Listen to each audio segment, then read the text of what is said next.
Hey guys, welcome to the Grind Podcast. We're here with the Ever Esports organization, a North American organization that helps content creators and esports enthusiasts in Overwatch, League of Legends, and plenty of other games. I bring on people from the org to discuss esports, the amateur scene, and basically whatever we feel like talking about. So if you guys don't know who I am Sam, aka Just Casual, the host of this podcast, and I have with me Alex, aka Puns of Damage. Hello, yes, my name is Alex, Puns of Damage Trihuba, and I am a support substitute for Overwatch in the Ever Esports organization and am transitioning into becoming a streamer. Awesome. And then the third person we have on this is Amanda, aka Manderz.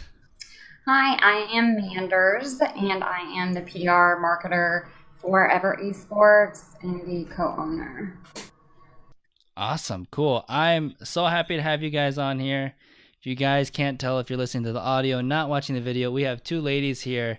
Very excited to talk about their experience in the esports scene and with Ever Esports. So we have a really, really fun episode planned. But can you guys tell me a little bit more about yourselves? Let's start with Alex. Tell me basically how you've gotten involved in gaming and your journey leading up to joining Ever Esports.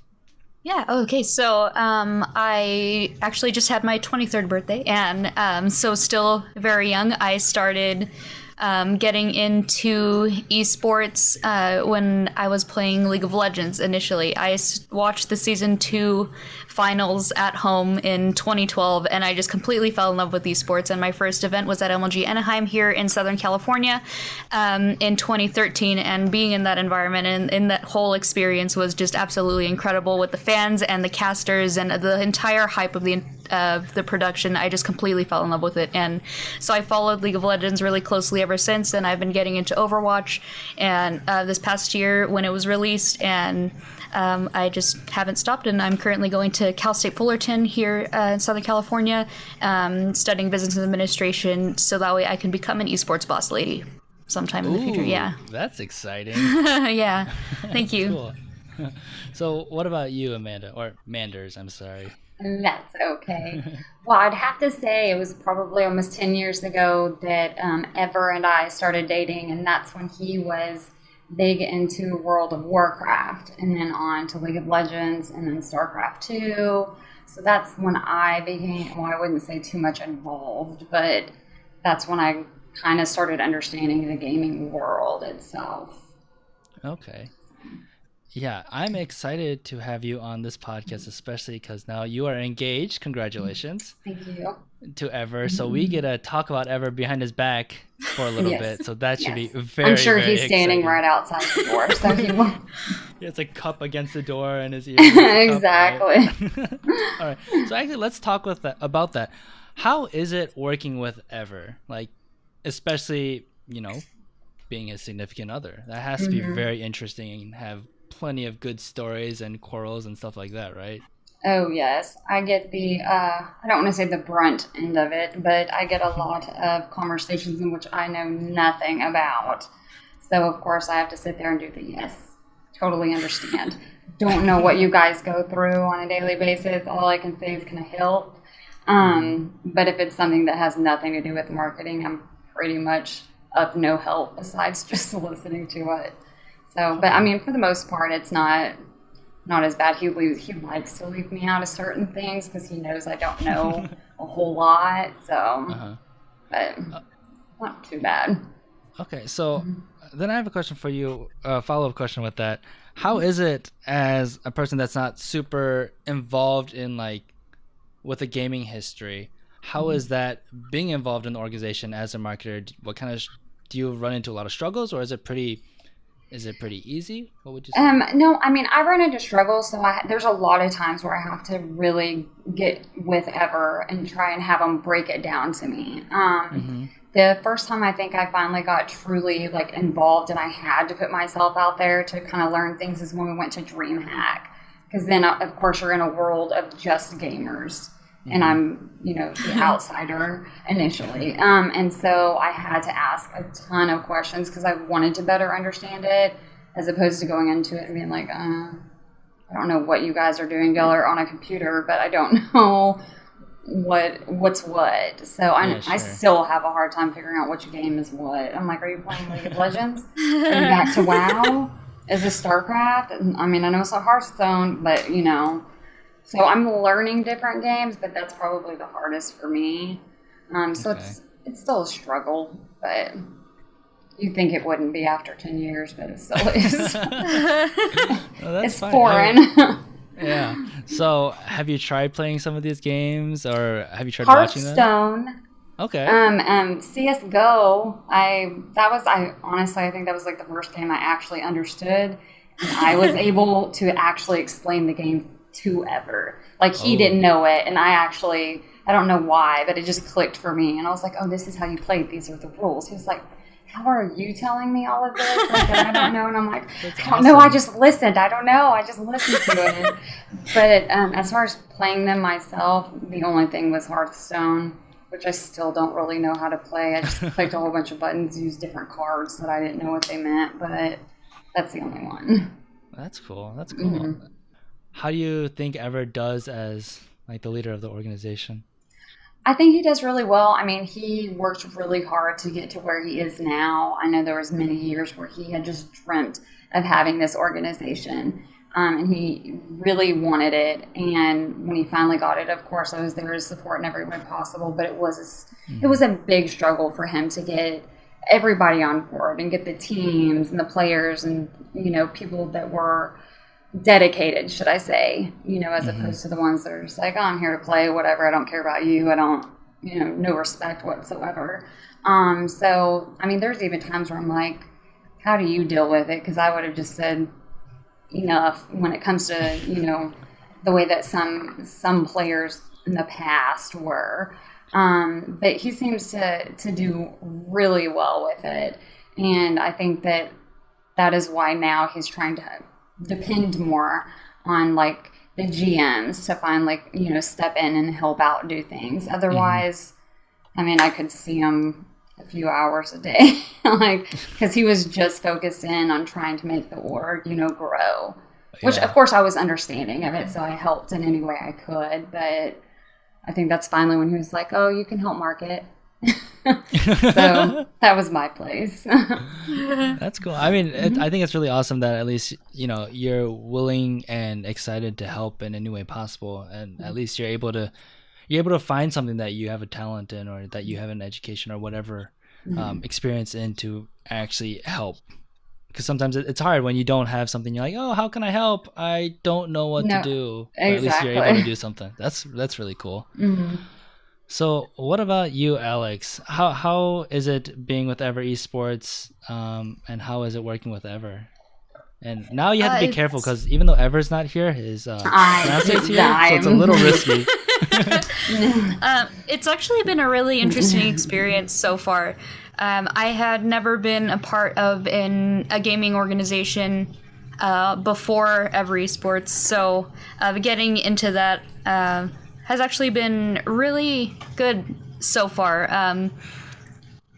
They really were able to integrate me into their community really well, and through like our chat conversations and stuff like that. I really like how involved everyone is and participating in like the group chat, or how active we are on social media and stuff like that. And it's been really, really good so far. So far, it seems like we have a really supportive staff and supportive background, I guess. So far, like the foundation seems pretty solid so far, building up. So it's been pretty good so far. That's good. That's good. How long have you been with Ever Esports again? Since June of this year. So it's going into 3 months now, this cool. September. Yeah.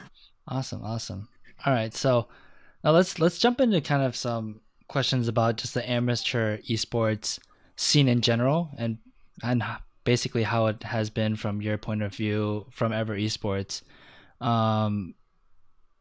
Manderz, you've been basically seeing, at least spectating Ever for the last 10 years in his like journey in this, right? How has the evolution of Ever Esports and what you've seen as kind of an outsider for the whole amateur scene that Ever's and you guys are both involved in now? Well, like I was talking to Ever before, when he had first started with the WoW and the Worldcraft and League of Legends and the StarCraft, and I didn't even know any of that was considered esports. I had no acknowledgement of esports at all. I'm like, what esports? You mean like football, like soccer? Like, I had no idea there was anything out there until he wanted to create this org, or when he was a part of that other organization, that I really knew that there was such thing as esports. And I guess, as far as, he wants to go farther than just the amateurs, but that's his main focus right now. But literally, it's been the last year that I even knew that there was what esports was exactly. And of course, how much it's grown since 10 years ago and how big it's become. Okay. Alex, do you have anything to add to that? Yeah, I agree. It's wild how crazy or how big that it's become now. Esports, that I know we've seen on Twitter that now they have sometimes segments on ESPN of esports, and stuff like that, and people are just like, what is this? Like, why are people playing video games on ESPN? Like, I don't understand, why is this on my television? And like people just kind of knowing like what is esports. Like, I didn't even know that was a thing. And also talking to other people outside of esports, just kind of like, oh, I didn't know that was even a thing. Like, that's so interesting, that playing video games and treating them as a sport as opposed to traditional sports. Yeah. And it just kind of exploding over time. It's really, really cool. Yeah, I remember. So kind of like you, I've seen League at its very, very early stages, and I remember I watched actually season 1 championship, so I got a little bit on you. But yeah, it was crazy because I saw it streamed. I was like, this is amazing. And the crowd was like 50 people maybe. And I was like, wow, that's so big. That's so cool. And it just blows my mind that we're able to fill stadiums now, like in the US and internationally. I cannot believe how big it's gotten. And like you mentioned, Manderz, like you didn't know it even existed until a year ago. And this thing has been around almost 2 decades now, probably since like StarCraft 1. And now I feel like maybe like every other older person has heard of this ridiculous thing of kids getting paid to play video games for a living. And it blows my mind how big it is and how big it could get now with like all the investments going into it. And it's crazy because I know I've heard how much hard work it was to like, just for League of Legends, how hard it's been to get them to where they are now, that struggle. Then you think about the amateur scene of all these people trying to do the same thing, and it's probably harder now because they're even eclipsed by bigger organizations that have done it. And it blows my mind. And that's what's like fascinating so much about the amateur esports scene. That's why like I wanted to do this podcast, because it's absolutely crazy. How is it being a female in the gaming industry? Let's start with Alex on this one. Oh man. Okay. Well, you kind of always get the, like, when you go into comms in Overwatch or something, and then they're just like, oh man, it's that one girl that's on the internet. Oh wow, I actually, met that one girl on the internet. We still, I get that in my games, but I also have other female friends that are really into video games as well. And for both of us, it's kind of, it almost feels like, in a way, we're separated in games. Like, it feels like you have to kind of, not necessarily prove yourself, but you have to talk the talk and walk the walk when you're playing with other guys in games, whether it be League of Legends or Overwatch or, whatever game that it is. Like, you have to participate in the memes. You've got to use, the lingo and stuff and all of the slang that comes with those different games. And being a female, having a lot of guy friends as well, because since esports and video games is my passion, and majority of the audience is male, I tend to just have more male friends. That's just how, it works out. And it's interesting for sure, being and going to events and stuff like that where, oh, this is actually the one time where there is no line for the women's bathroom and the line is for the men's bathroom instead, stuff like that. So there are some perks for sure. But So then how about like in an actual structured esports team, not just like jumping into Overwatch game where you might have your mic unmuted? How about being a part of, I mean, you said you participate in your college's collegiate scene and, joining Ever Esports and whatever other experiences you might have had. Have you seen anything different there, or that you've noticed, like, because I'm a woman, I experience things differently in a quote unquote professional environment?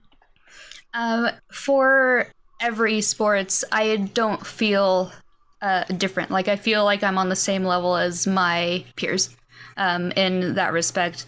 When we're talking about skill and stuff like that, I don't feel like they or like I have to compensate for anything because I'm a woman. And I'm not sure if that's just because it's a purely because of geographical distances, like it's only online, so it's not necessarily like the actual physical presence of being a woman impacts that way. But I know for sure at the college level that I'm the casting director for our the League of Legends club at our college. So when me being a board member and I go up and I present myself to our club and our members, and in a sense, it does feel like I kind of have to prove myself and I have to carry myself in a certain way that kind of demands respect from my other club members and my peers. And it isn't until then that it seems like I get the level of respect that I'm expecting from other people. Because, the stigma of you've got all of the gamer girls on Twitch that, don't necessarily, or just stream for views and not for skill, that you kind of have to prove. It's like that's in person, it seems like that's the standard or that's the stereotype until proven otherwise. So you unfortunately kind of start off at a disadvantage or on the wrong foot, and you have to climb your way up instead of starting with a good first impression. Okay. Manderz, I saw you smiling and nodding there about the girl streamers. Yeah. Do you have an opinion on this? No, it's nothing against them, but like she said, me and Danny have sat there and watched the Twitch of the girl streamers where it's, I don't know, excuse me when I say this, but it's me. I don't know what I'm talking about, but it's I'm going to get all fancy-fied just to sit in front of a computer, pretend I know what I'm talking about, but not at all type of thing. And that's why I was actually surprised when Danny told me about this, because I was like, wait, you have a girl on your team? Nothing against it, but I was like, I didn't know you did, because I've only seen people on Twitch, women on Twitch doing that thing that didn't really know the game per se. So I know where she's coming from with that, at least. Sure. Not saying they can't do it. I'm just saying that, yes, you mainly only see men do it. And to know that there's girls out there that can do it and actually know what they're doing, I think is great, as opposed to what they've made it look like for other girls that have no idea, but still like to put themselves out there for whatever reason it is, to get a lot of followers. I don't know. Sure. So. Yeah, I mean, I feel like I am an educated individual, and that's not in no way am sexist or anything, but it's funny because whenever I pop in and see a girl gamer on Twitch, I hate that I'm surprised when I'm oh, they're actually good, or they know what they're talking about, and already that mainstream media subliminal messaging throughout just what we've experienced in gaming. Like, it's sad that that's the way it is, no matter what. Like, even as myself with good intentions can still like have that in my subconscious, which is really unfortunate. Yeah, see, but it's up to us to change that, and that's partially why I am going into esports, because it's something that I'm passionate about, and I really do think that there's a handful of women out there too that want to pave the way for other women in esports and in video games that actually want to be taken seriously. And so that's partially another motivating factor for me going into esports as a career, is I definitely want to set a higher standard and set a bar for other women that maybe are intimidated by the scene because it is male oriented, or because how it's separated in like traditional sports. For like in the Olympics, you have the male and the female tournaments, and so in that same respect, we also are starting to see the development of male and female tournaments in esports, and so to just kind of try to set a positive and challenging but also motivating environment for women in esports. Okay. Is there anyone that you specifically like look up to in the females in the gaming community? Not anyone, I don't think necessarily that are like well known, I guess I should say, partially because I don't necessarily watch, because like we said, a majority of the examples that we have on streams and stuff are the stereotypical gamer girl that we see. But I mean, I do look up to like the president of our League of Legends club at school, because she's also extremely motivated, and we share similar I guess aspirations for women in esports, and so I look up to her a lot as well. But hopefully, as time goes on, we'll see more positive influences pop up here. So Sure. Yeah, as another question I have is, like, again, if you guys aren't watching the video on YouTube, I'm a minority.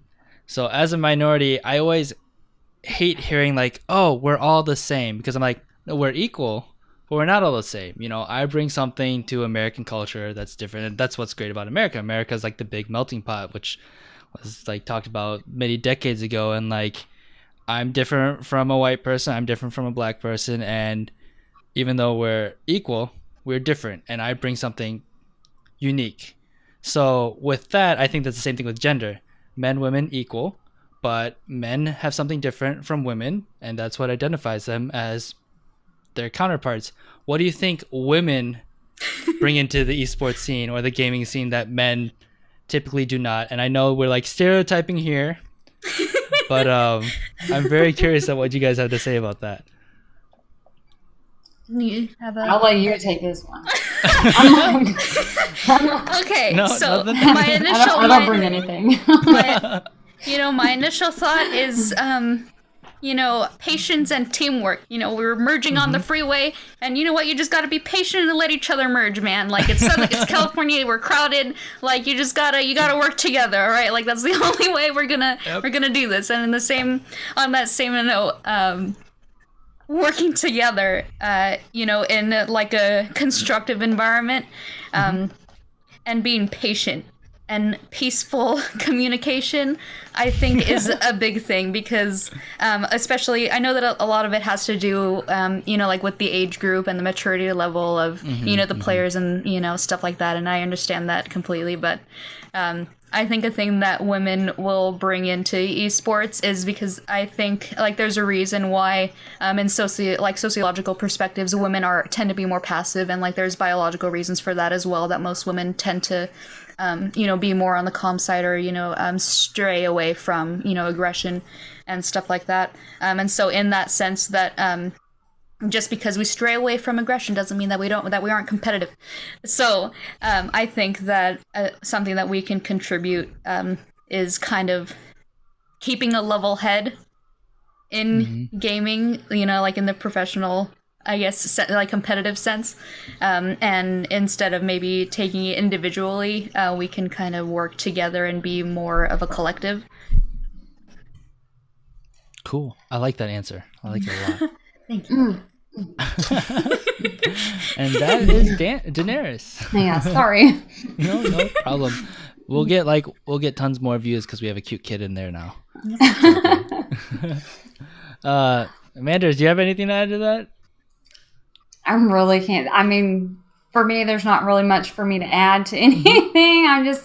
Yes, I think that some women are a little bit calmer, except we've had an experience before with a different org where it was complete opposite.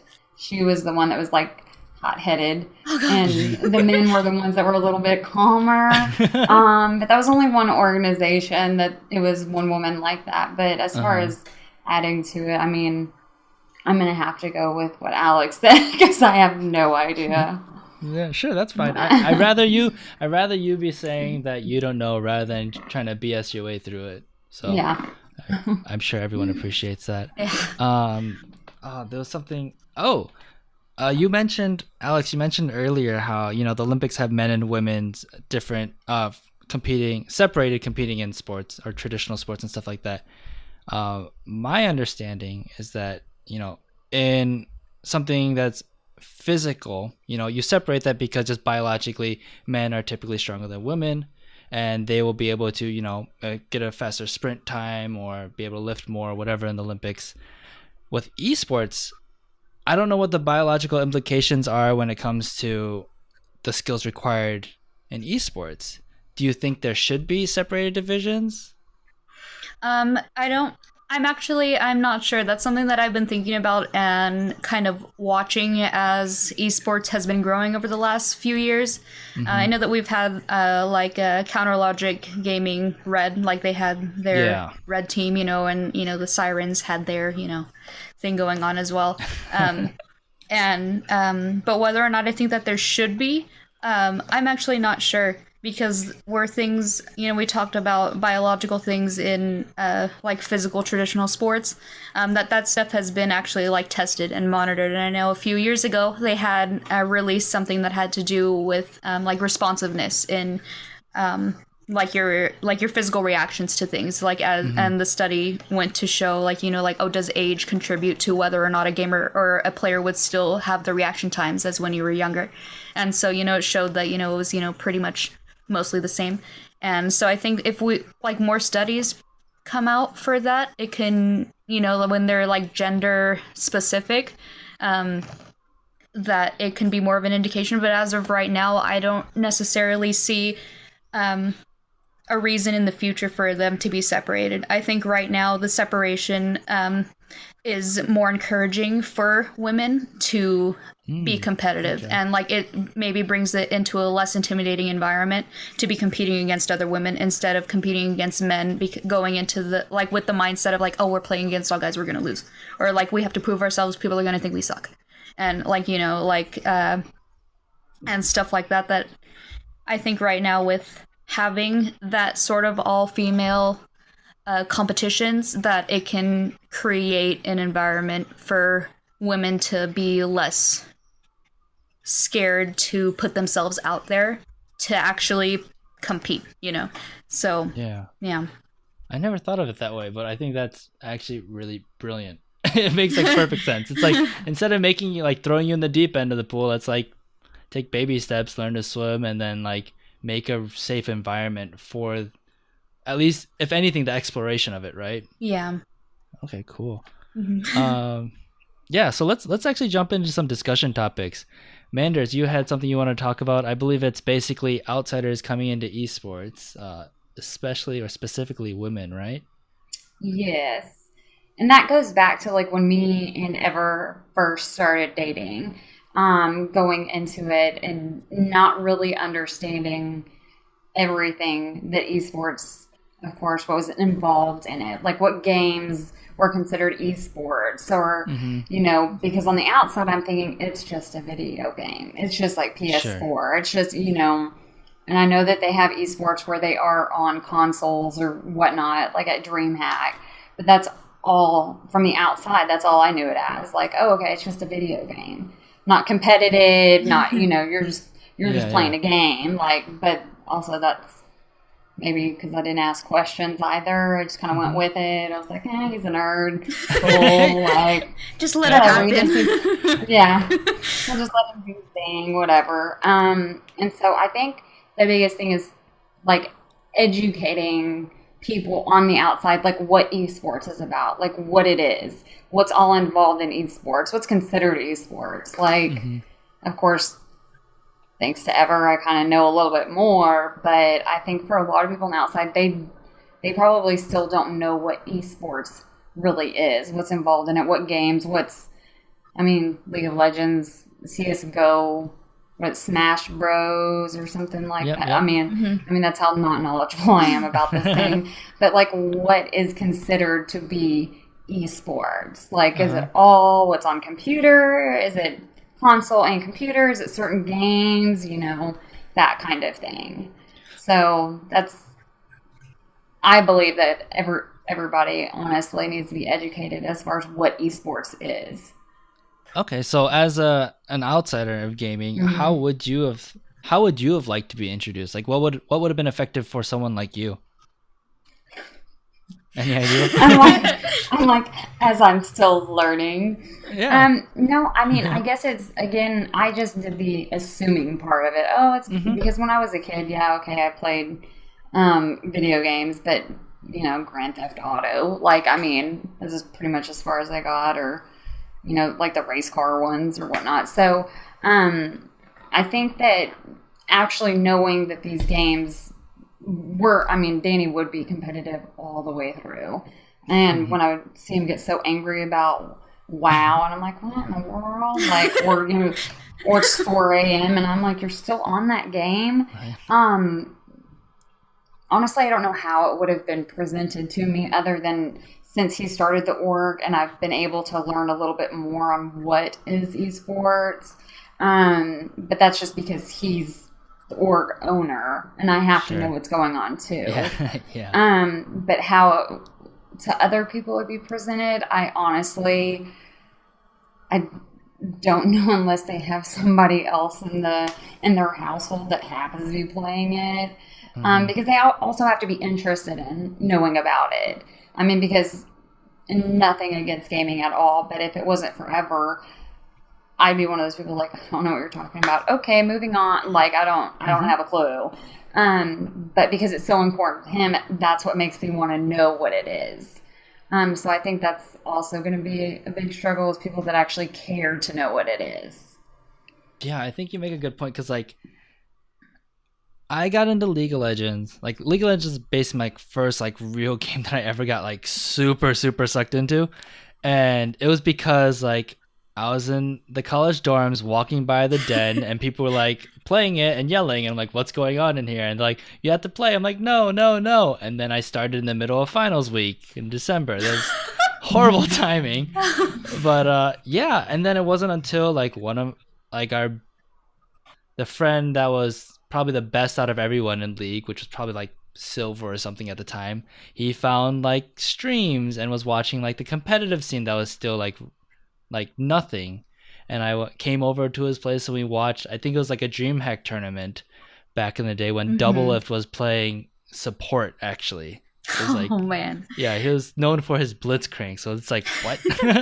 But yeah, and I was like, oh, this is really cool. So it was through someone else, right? It wasn't like a commercial that I saw that got me into it. And I feel like that's kind of what's special about esports too, because it's almost like it's kind of underground where like it's cool because like no one knows about it, and then everyone that's into it is super passionate and you hear about it from word of mouth. And even though it's still like big, I think it still carries that, I don't know, intimacy or like I always say gamers are like the strongest community on this planet. Like, it has that feel to it that's really different from other things, whether it's traditional sports or just other communities or hobbies that people have. I think too, partially for a reason why that is because we tend to be a little nerdy, not necessarily a social, like we are inside at our computer, so it's just like, oh man, oh you play League of Legends, really? Oh man, who do you main? What's your rank? Do you play competitive? And you just kind of like, oh man, that's so awesome. Well, wow, I have a friend that would like you get me, and you're not, like trying to explain it to my family, like, what are you doing? Like, you just wasted, 6 hours of your life on this game, and like hundreds of dollars on a video, on nothing, on pictures. And I'm just like, hey man, it's not like that. And you don't understand me. So when you do find another gamer, it's like, oh man, and we're all passionate and we all get it and we all understand each other. And so yeah, I can definitely see an argument for gamers definitely being a really tight-knit community. Yeah. Oh, all right, cool. And also I wanted to touch on something that she said, or that Amanda said as well. Just kind of like, well, what is an esport? And to me, I was thinking, I'm like, oh yeah, what is an esport? Like, how, when I think about how I explain it to people, and at the same time, I think about, oh, well, like, no, of course, Mario Kart isn't an esport. Like, it's so obvious, like, because it's so unbalanced and, stuff. I'm just like, yeah, and all these reasons, I'm just like, yeah, it's so obvious, but then I'm just like, oh, yeah, but it's so interesting coming from, like, an outsider perspective, and so, like, that's why I think her viewpoints are so interesting, because, being involved in like just having this knowledge of like, oh, like it's just like, oh yeah, this is why this version of Smash Brothers is a lot more played in tournaments than this one, because like all of these changes that they made, and like the gravity in this game is a lot more, and they have so much stuff like that you're just like, oh yeah, so I can make a really easy thing in my mind. But going in, you're just like, oh, that is interesting to try to find like a solid definition of what is or is not considered an esport. That's really interesting. Yeah, Manderz, see, you ground us gamers from keeping us still attached to the real world. I try and keep up with everything, but I give it all to you guys, because even watching it, and I'm like, I still don't understand. Like, is this League of Legends? Like, where are you going? Like, all over the place, and how are these people following you? Like, I still just have a hard time understanding it. So I'm like, I played soccer. Ball goes from one end to the other. You pass it to players. Like, and so in all honesty, that gaming, like, I hand it to you guys because it seems so much more difficult than the actual sports of, I hate football, but I know how it's played. Love soccer, played it before, easy as can be. But when it comes to the actual esports, the League of Legends, the, WoW, the CSGO, the Hearthstone, the Smash Brothers, or it just seems so much more difficult than I think so many people actually understand. Yeah, and it's really hard because like you have all these companies that are trying to create games now for the specific purpose of creating an esports like competitive scene. And when you look at a game like League of Legends, that's not a game where you bring outsiders in to watch it, because there's so much going on, and it's just like, even as someone that's been playing League, watching a fight going on, like I don't know half the things that are happening, and I kind of get the general things, but I'm like, oh, I didn't realize he flashed, or I didn't see that happen, or I didn't see this happen, because there's just so much processing going on. And I'm really curious at like what companies are going to try to do to make like this is really digestible for the person that's not a gamer, yet it's interesting enough for gamers and non-gamer. I don't know if there's a balance, actually. I'm like, do you guys have any opinions on that? Oh man, it's really tough, because for the longest time I tried to get my brother and my best friend to play League of Legends. It took my brother 3 years of me like, play League with me, like watch the tournament with me, like do this, and I'm just like, it's so exciting, like you'll get so hyped, it's so fun, like you'll and trying to bring them in to understand, and because it's a lot. League of Legends in itself, I think, is a lot, especially over time. There's so many little intricacies of like, different things, metas for different champions, and different, things that come up that can happen in game, and like there's no necessarily like set thing where you can just be consistent, and so finding a balance for, the gamer, like, and the outsider, I guess, coming into esports, I think it's really tough, I feel, to satisfy both parties, I think. Do you think we should be trying to satisfy both parties? I don't even know. I don't know the answer to that. I'm not sure. I think that right now, because we were talking about how for gamers and like the esports world that you get into it because someone else is into it. And cause that's definitely been my experience for sure. Like I got into it because someone else was into it, so I wanted to play too, and so I got into League of Legends, and so and I pulled people with me, and here I am. So I don't know if we should be trying to satisfy both parties. Right now, in all honesty, I just want Riot to balance their game. That's all I'm asking for right now. I just want them to balance their game. That's all I ask. But I think catering to the gamers that they've already established, I think will help produce or like bring in other people to play the game because they feel they can get behind this game. Sure. Yeah. So in that sense, I'm leaning more towards the gamer satisfaction rate than, the outsider, but I can see an argument for both. Gotcha. Cool. Now, Alex, you wanted to talk about the Collegiate Esports scene, maybe, or just how it's run, or? Yeah, the Collegiate Esports scene overall, I see a lot of similarities between like the amateur scene and the collegiate scene, being a part of both. That I have been a part of the collegiate scene, I think is this fall is coming on my second year being a part of Collegiate League of Legends, and seeing a lot of similarities between like every esports and how they're running their Overwatch team. And I'm also having a pretty good like my one of my best friends is the coach for their every esports team, Nate Hood Jigsaw. Yeah, so he so like we communicate a lot between like what's happening on the League of Legends side and what's happening on the Overwatch side, and then what's happening over here at our college, and so things I see as similarities and like trying to kind of get a routine going and kind of an understanding of like what works best for practice, what works best for, participating in tournaments. Like, should we do this many tournaments at this many time? Like, switching up different variables and seeing what works best. Because there's not, we talked about at the beginning of this podcast that there isn't really an outlet where we can kind of see how the amateur scene is working. And, like talking about the things that worked and things that didn't work. And it's kind of the same thing that I'm experiencing in collegiate, that we're kind of trying to figure things out with the knowledge that we have and trying to put out the best product, the best result possible.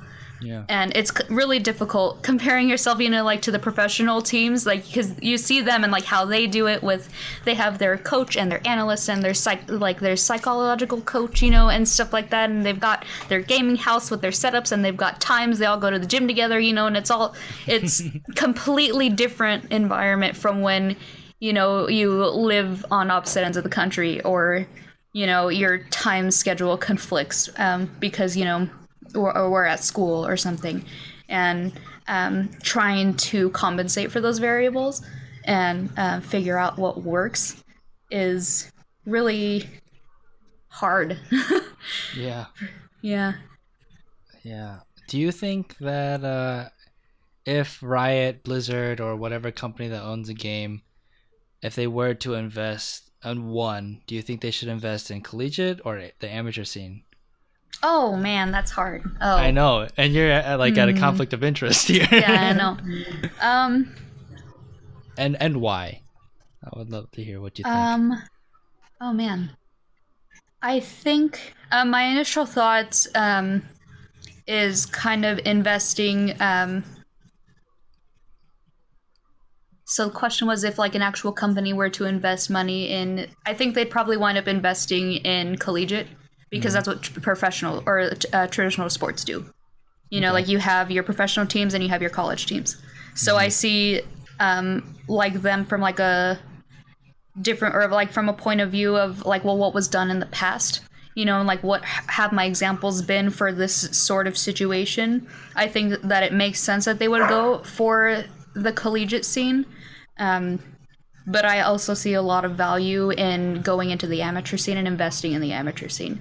And the reason for that is that it's kind of like a blank slate that you can create what you want to create instead of going and doing what everyone else has done.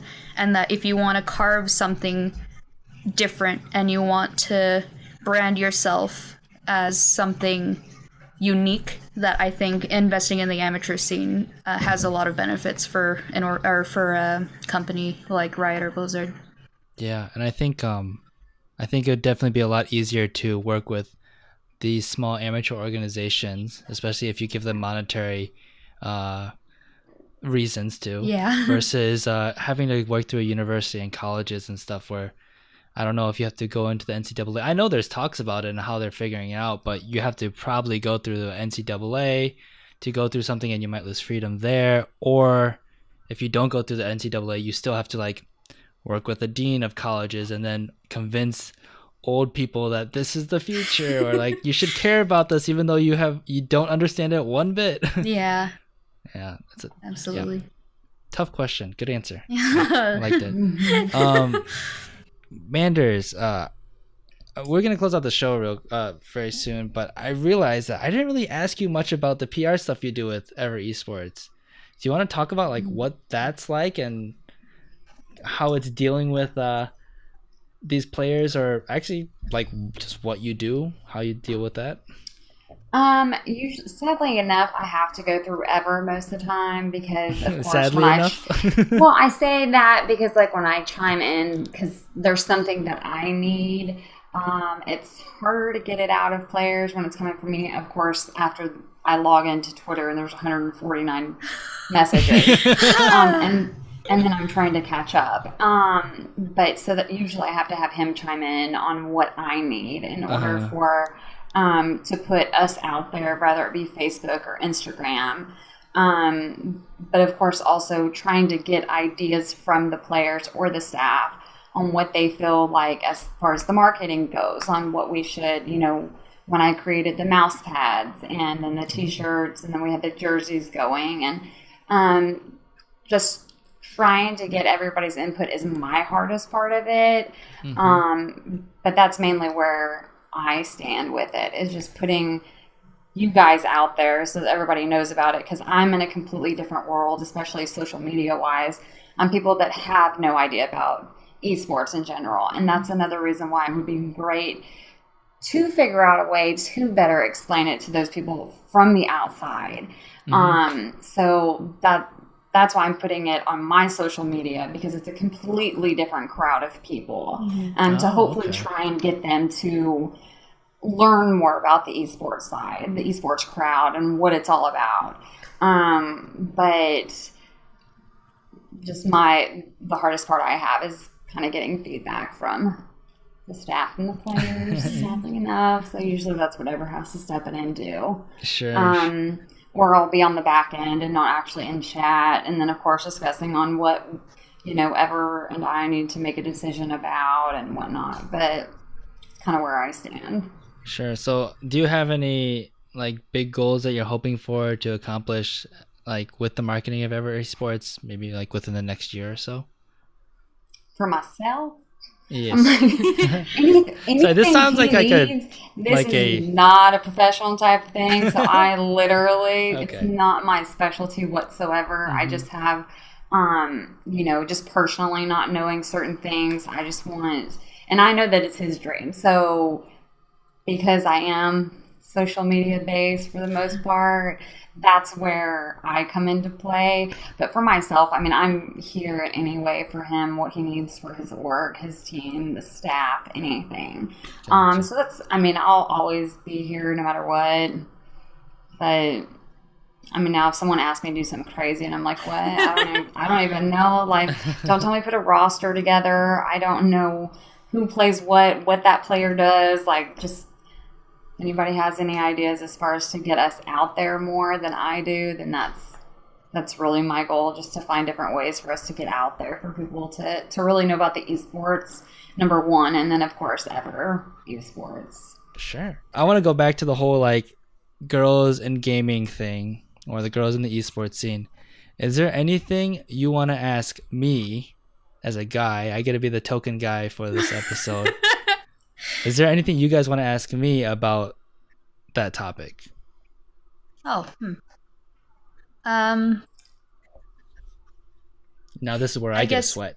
I guess in a sense, I guess I want to know, like, okay, I'm gonna become a streamer for Ever Esports. So, in a sense, I want to have a stream that isn't necessarily, I'll say, your traditional female stream. That's how I'll phrase this. So, what kind of thing would like entice you to like watch the game and stuff? Because you like, I know that like a lot of women get recognized for certain reasons, and so for their looks, yeah, their personality, right? Yeah. And so like what would you be looking for like in a stream to watch that isn't your typical girl stream? Yeah, this one's a tough one. I have to think about this one a little, but the first thing that's coming up to my head is that like I mentioned before, like girls provide something that guys don't, besides like from trying to make sure this doesn't sound weird, but especially when it comes to streamers, you usually have the popular ones, the big ones are usually just kind of like dropping memes everywhere, being real like bros and boys and kind of thing. And I think it would be super refreshing to log in and watch a female streamer like gladly being their female self. Like if you guys want to wear a low cut shirt, like go ahead, that's fine, but it's not like your thing, and you know what I'm talking about, right? I want you guys to be able to do whatever you do confidently, and that might bring some flack, but at the same time, like I want to be watching a female because they come at things differently. They might not be like as harsh or like as like brash as maybe a guy streamer would be, right? I want the female to be yourself, and of course this is so much harder than like me just saying that, because if you're yourself, you're still gonna get flamed. You could be wearing like a sweater every single day, and the one day you wear a tank top, someone's gonna say something and you're gonna be on Reddit about something. Like it's a lose-lose situation. I sympathize with that as much as I can as a guy. But yeah, I think if there's ability and strength or perseverance or just like thick enough skin to be able to just like be yourself and not worry about that, and let being a female be who you are and not having to worry about that. And then on top of that, like even if you're not good at the game, if you're able to have that personality that's enjoyable and the community to wrap around your stream channel that's enjoyable to be a part of, like if you're good at the game and you talk about the game knowledgeably, that's great, because then I could watch you instead of maybe Skara, who's pretty educational when he streams, but I just want like a little different flavor from 99% of the streamers on Twitch, and if not, like I said, if there's a community that's really good and friendly and entertaining, like that is what I would look for. And again, like I said before, it's not easy, and it's unfortunately an uphill battle that's lose-lose, but yeah, that's what I specifically would look for. Okay. Hopefully that's helpful. I don't know, because I'm just like, hey, just do this really, really difficult thing. Nah. It's I mean I'm pretty fairly confident, and sure. Yeah, just they're just like, oh yeah, just be yourself. I'm like, oh, as cliche as that is, it's true. So yeah, it is. Yeah, absolutely cliche and absolutely true. Manderz, do you have anything for me? No, not really. Not that I can think of, at least. Sure, that's fine. That's fine. Thanks again for joining me and talking with me about as comfortable or uncomfortable this may have been for some of the questions I've asked. Thanks for responding so honestly and candidly with me. And if you guys want to find Amanda, where can they find you, Amanda? Oh, like on my Twitter? Yeah, if you want to share that. God, I'm like, I don't even know my own Twitter. I just know how to log in. This is how bad I am. Like, I got Twitter because of Ever. Now I don't even know how to get into it. Oops, I'm sorry. I think it's at Manderz. Yeah, at Manderz 7688. 7688, and that will be in the episode description if you're looking for that. Alex, how about you? Where can people find you? You can find me on Twitter. That's my most used social media platform. My handle is at EVR_puns. You can find me there. Also, yeah. Cool. And then you'll see her streaming. Yeah, soon on Twitch. Shortly. Soon, yeah. Cool. So that'll be exciting. I'll check it out just because you're kind enough to come onto this podcast. Oh, thank you for having me. Yeah, it was fun. Yep, so that is it for this episode of The Grind, and we will see you guys next time.